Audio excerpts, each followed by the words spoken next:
Yo, what's up, everybody? It's your boy Matthew Maley from MatthewMaley.com. Well, UFC 140 just finished. Well, actually, I just got done watching it. It's actually been over for a few hours, but was just able to get done watching it. Was out doing some family stuff and then ended up going out tonight, so was just able to watch it. But wanted to do a quick rundown of the card and do some discussions of the fights involved.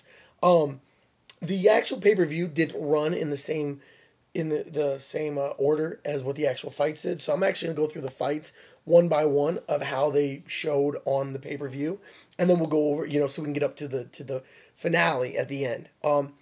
I apologize. I'm looking on my computer here for some of the other fights for what was the list. So if you see me looking away, that's why. So the first one, not technically that was shown, but that happened on the card was Dennis Hallman versus John Makdessi. Really, Hallman just came out and just destroyed him. I barely even watched the fight at that point. They showed it after the main event, so I didn't care. So not much I want to say about that. And then I believe they had did they even put, no, I don't think they put Konstantinos on versus Jared Hammond. If they did, I apologize, I didn't watch that either.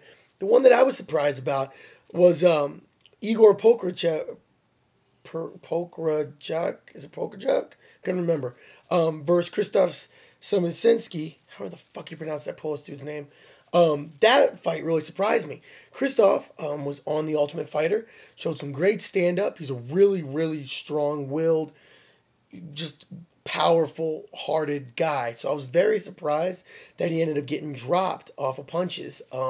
He's usually shown to have a great chin. He's fought some wars. And, I mean, I was surprised. Even if he hasn't won a few of those battles, one was against Stephen Bonner.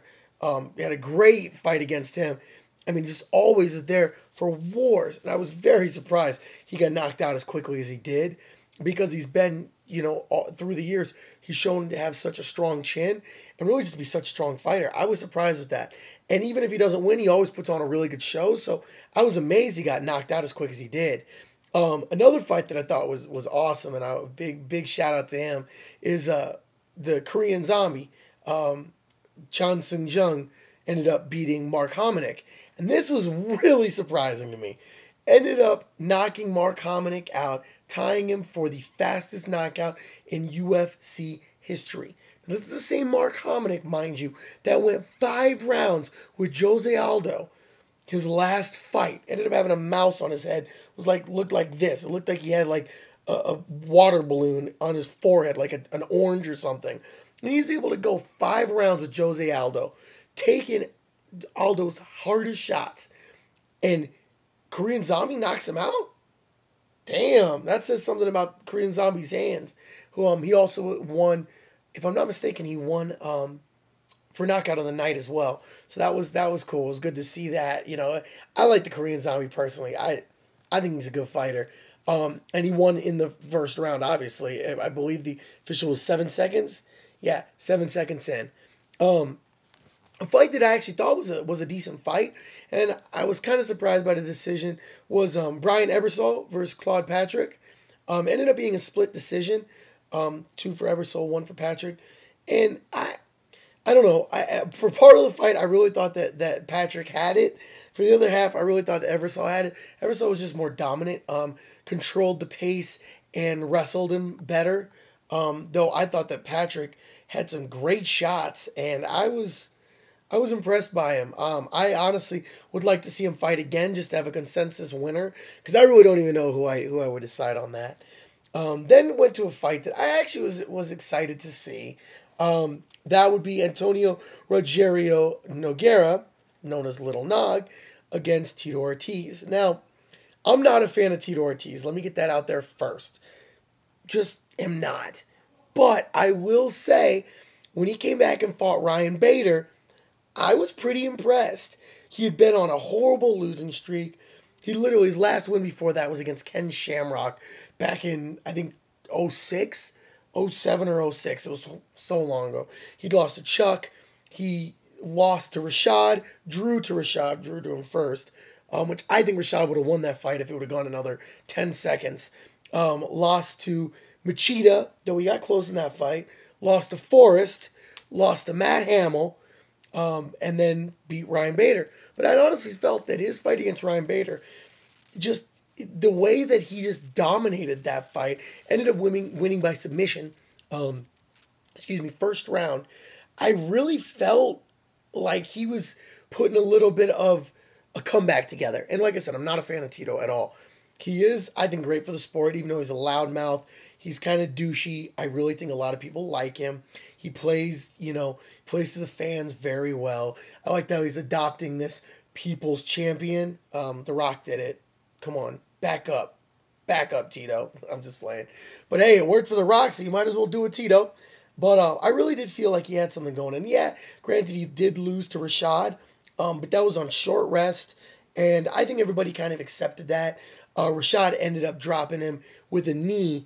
And then from there, it was just all downhill. I think Rashad ended up getting a TKO with punches on the ground. So I was actually excited for this fight. I haven't been that impressed with Little Nog since he came to the UFC. I haven't. Sure, he beat Louis Kane. Okay. Sure, he beat, Brian Stan. Okay. These are fights he was supposed to win, though. I mean, I just wasn't... I'm sorry, it wasn't Brian Stan. It was Jason Brills. I just wasn't that impressed, honestly. Plus, the way that Ryan Bader beat him, then the way that Phil Davis beat him, and Phil Davis, I thought, just destroyed him. Prior to this event, I would have said Phil Davis was the guy that could really contend with Bones, but we'll get to that later. But I mean, Davis just absolutely manhandled Little Nog, in my opinion. So I really was not that big of a fan of Little Nog. I'm not that sold on him. So I was, expecting to be a little bit better of a fight. But, I mean, wow. I'll give Little Nog his due. It actually started again with a knee to the body, just like it happened with Rashad. And then after that, I mean, Tito was out. He was out on his feet, out on the ground, and was able to fight back. But then Nog was on top and was just raining elbows and had to have cracked a couple ribs. I mean, I've never seen and I don't think I ever have seen Tito in that much pain before from body shots. And it was finally body shots that ended up ending the fight and got him a TKO win. So, good fight, Lil Nog. Shout out to you. One thing that was cool, the next fight up after that was Big Nog was fighting. First time that they had ever fought together on the same card in the UFC. Or ever, actually, I believe is that what they said. So that was kind of cool to see, having them both on the card. And I've always been a big fan of Big Nog. I like big guys that can work jiu-jitsu. I'm a big guy. I like jiu-jitsu, so it works well. But I've always thought that he's been in some of the best wars in Pride history. He's fought some epic battles. One of the fights that I'll always love was when he fought Heath Herring, his first fight in the UFC. And Heath Herring, about 10 seconds into the fight, drills him with one of the nicest head kicks I've ever seen. For whatever reason, doesn't go to finish the fight and proceeds to get punished for it and ends up losing the fight to Big Nog. So that was a really impressive... I've always liked Big Nog, and I've always thought that he had a lot to offer the heavyweight division. The problem is that even though he's not that old, I think he's 36, 35, he's been in some wars. Same thing you look at with Wanderlei Silva. Wanderlei Silva's not that old, but his chin has been tested so many times. I know it hasn't been scientifically proven, but there's got to be some proof to losing your chin. I know they've said that once you get knocked out one time, you're more susceptible, or once you've had one concussion, you're susceptible to having another one, getting knocked out again. But I don't know if there's anything specifically with the chin. So, Big Nog had been through some wars, but I was really looking forward to see this fight again because I'm not a fan of Mir for the simple reason, only reason, is because he beat Big Nog. And a little background of the story. This was their first fight took place at, if I'm not mistaken, UFC 92? 94? No, 94 was BJ versus GSP. It was 92. And it was the best of their New Year's Eve card. Great card. And I ended up putting a 5-fight parlay together. And I'm not one who usually does, big parlays. But I did. I said, you know what? I'm going to put $100 down on this parlay. I felt good about it. So, technically, I will admit this. I'm a huge Vanderlei fan. But I ended up picking Rampage to beat Vanderlei that fight. I picked Rashad to beat Forrest. And my guaranteed pick of the night, as far as I was concerned, was Mir to lose to Big Nog. That was my pick. There were a couple other fights. I think, I don't remember who the other two people were. Whatever the main event was on that card, I picked that. Who was the main event on that card? Maybe, no, that was for the interim. Maybe it was Rashad and Forrest was the main event. I don't remember. I apologize. But I ended up having a 6-fight parlay. Put like $150 down on it. If I would have hit, or no, I put $100 down on it because it was going to pay me $1,800. $1,500. I'm sorry, $1,500. Because there's a story to it. And literally, my lock of that fight, in my mind, was Frank Mir losing to Big Nog. I mean, I would have bet my life on that fight.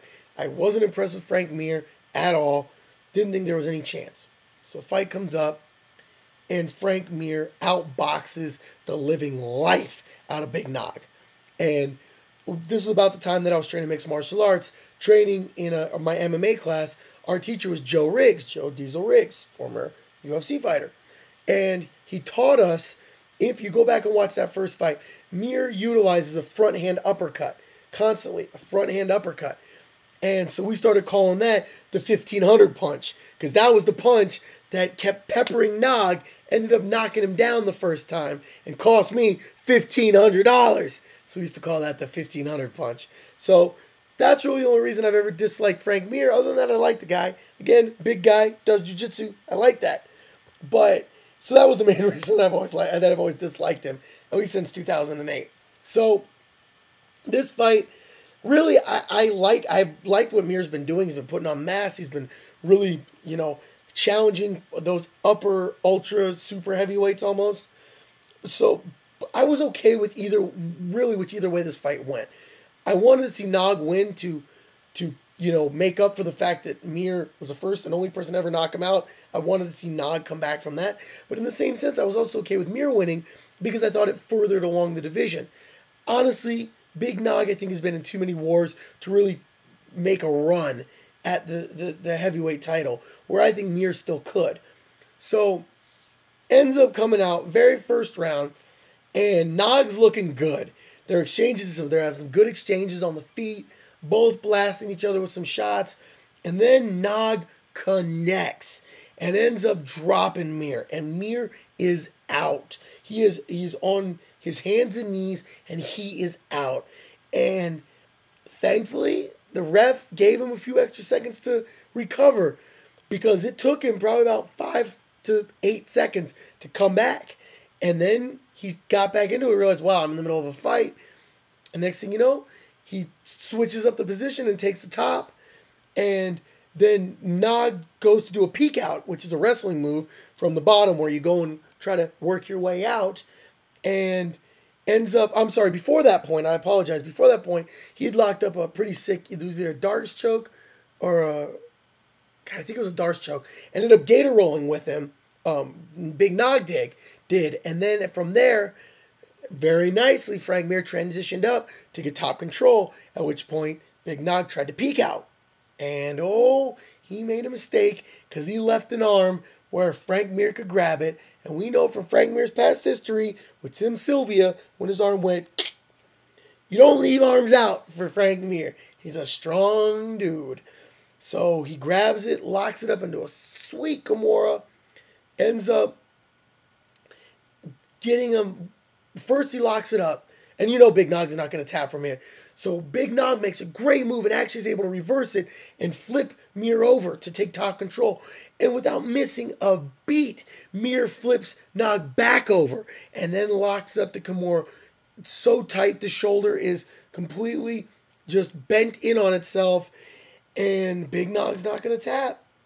He's a Brazilian black belt. And there's just a different culture within, and I don't mean he's a Brazilian Jiu-Jitsu black belt, obviously, but he's a Brazilian Jiu-Jitsu black belt. And there's just something that's wired differently with Brazilians, especially when they get to that top level of black belt. And he's a teacher. He's given out black belts. And sure enough, that arm snapped in half. Snapped right about here. Just chink. And right as it snapped, Big Nog actually tapped. But it was weird. I'd never seen something like this happen, where Herb Dean stopped the fight off of the arm snapping. So it was actually called, when Bruce Buffer announced it, it was actually called a TKO victory because technically the ref stopped it. But I think they went back and looked, because if you look it up on Sherdog or in their Fight Finder, it actually says submission via Kimura. So I'm wondering if they went back and changed it to show that he actually did tap before the ref stopped it for the arm break. Regardless, great win for Frank Mir.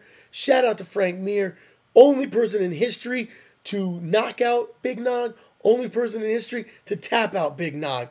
That's a pretty big feather in your cap right there. If he wasn't already a black belt, guarantee that would have gotten him his black belt. So shout out to Frank Mir. Definitely curious to see what happens. Pretty sure he'll be fighting the winner of the Overeem Brock fight. I would assume so, unless they want to push him up quicker and have him fight. I guess they could have him fight Dos Santos, but I don't know. Or maybe have him fight their Cain Velasquez for a title eliminator. I don't know, maybe. But then we get to the fight that I was looking for. My boy, Johnny Bones Jones, which, as you guys know, I'm a huge fan of Bones. Huge fan. Absolutely love the guy. He's probably my third favorite fighter behind Vanderlei, George, obviously St. Pierre. And then I would say him. He's taken the MMA world by storm. And I remember the very first time I ever saw him, my cousin and I had a conversation and said, that guy is going to be a beast. And sure enough, what do you know? He has been. I really just think he's an amazing fighter. What he's progressed through in 4 years, I mean, it's like if Michael Jordan hadn't taken up basketball until his rookie season of being a pro. I mean, it's that impressive, in my opinion. The guy should be undefeated. The only loss on his career is from the Matt Hamill disqualification when he was throwing elbows from mount, and instead of throwing like this, he threw like this, 12-6, not allowed, disqualification. I still think it should have been no contest, but whatever. That's because I'm a big fan of his. But when you look at the people he's beaten since he came in the UFC, it's literally been a who's who of the light heavyweight division, from Stephan Bonner. I mean, Jake O'Brien isn't anybody special. Matt Hamill, who's destroying. Brandon Vera, who he cracked his face. Literally, he broke Brandon Vera's face with one of the meanest, sickest, most vicious, nasty elbows in history. And straight gunk. You saw it just go crack, swell. It was amazing. He beat the janitor, Vladimir Motinchenko. It was a good fight. Won with elbows again. Took out Ryan Bader with a sick-ass submission. Got him in a guillotine. Then, in a great fight, it ended up going, a little longer than I was expecting, even though he dominated pretty much every facet of it. He got the belt from Shogun. Took it out in the third round from a nice TKO win. And then beat Rampage, which, I mean, that was as much of a dominating performance as I've ever seen, in my opinion. I don't think Rampage ever had a chance. He had a puncher's chance. That's all he had, as far as I was concerned. And I thought going into the fight, Rampage might have a little bit more for him. But Bones' reach alone made it so there was nothing Rampage could do. He couldn't close the distance. But I was a little worried, I'll admit that, for Machida. Because Machida is known as a very elusive, a very creative, and a very unorthodox striker. He attacks at angles that no other fighter does. Only person I would say even close to it is Anderson Silva. The only other person I would say is Bones Jones. So it really, a lot of Joe Rogan and Mike Goldberg were talking about it. It's like, no matter who you have in your camp, you're never going to be able to get somebody to mimic Machida. But in the same sense, you're never going to get anybody to mimic Bones. You never know when he's going to throw a back heel kick. You never know when he's going to throw a spinning elbow. You never know when he's going to come out starting the fight in the little crawl, prowl stance and try to shoot for a single.